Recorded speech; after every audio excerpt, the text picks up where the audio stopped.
Transit Sports TV, Kev back again.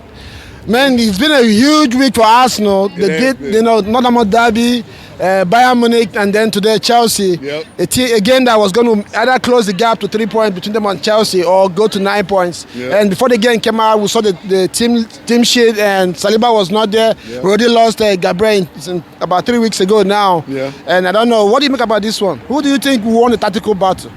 I mean, you got to give it to Chelsea. They were down to 10 men, and they held on and got a point out this game. I thought when we got the man advantage, I thought we were going to press the advantage. In the second half, we were going to take it to them, but we never really did. I thought they were going to have to sit back. They never really sat back.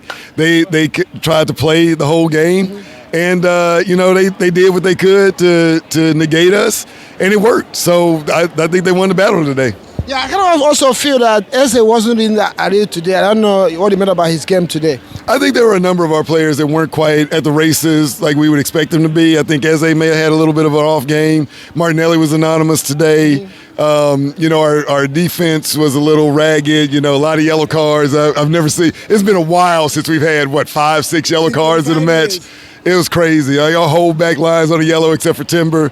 So, I mean, it was tough. And then we subbed Calafiori off. MLS gets a yellow 13 minutes in, man. It just seemed like a disjointed game. And I don't know, it might have been, with the North London Derby and Bayern, it was a lot of big games, and they might have just run out of gas. Yeah, but I want to say, it's good you mentioned the difference there.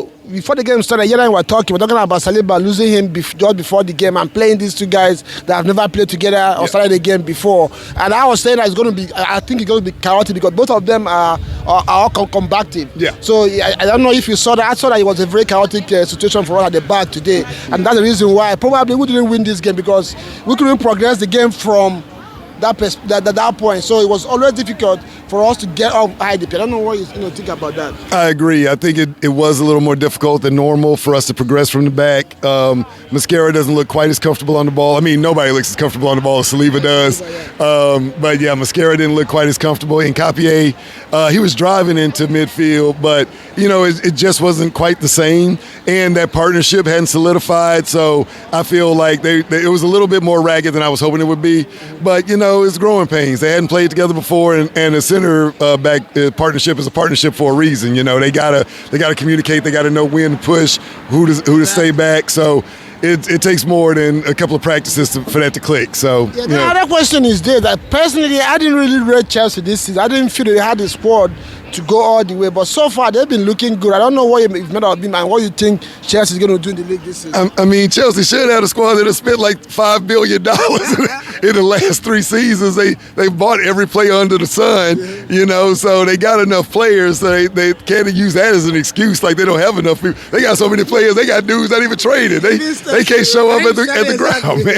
It's crazy.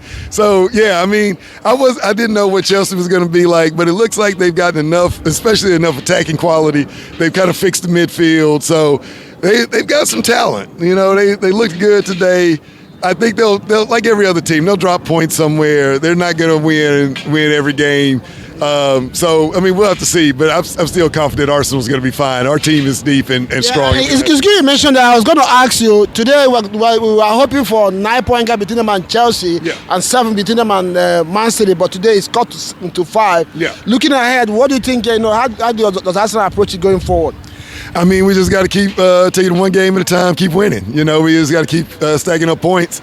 And once you get to March, April, as long as the lead is still somewhere 8, 9, 10, then we look at it at that point and hopefully we can get it across the finish line. And again, the last 3 seasons, somehow Aston Villa has always come in either to stop us from opening up a gap or catching up with whoever is leading and something like that. This season, they started very badly. All of a sudden, you look at the table this afternoon, they are third on the table. And then the next for us, after Brentford on Wednesday, they're going to play Aston Villa next weekend. I don't know. You say one game at a time, but I don't know what's going on the table right now. Yeah, I mean, I don't know. Villa's got a squad. They've put it back together. They've climbed back up the table. So it's going to be a tough match. So we got to win our midweek match, and then we go to Villa, and we got to see what we can do there. Okay, Kev, it's always good to talk football with you. Probably we'll be here again on Wednesday and obviously over the weekend to see Aston Villa do their stuff. And hopefully Arsenal continue winning, as you said, one game at a time. That I've always said that. And hopefully by January, this thing will open up and we can relax a little bit and watch Arsenal play football. Nice one, everyone. Thanks, man. Thanks. All right. Yeah.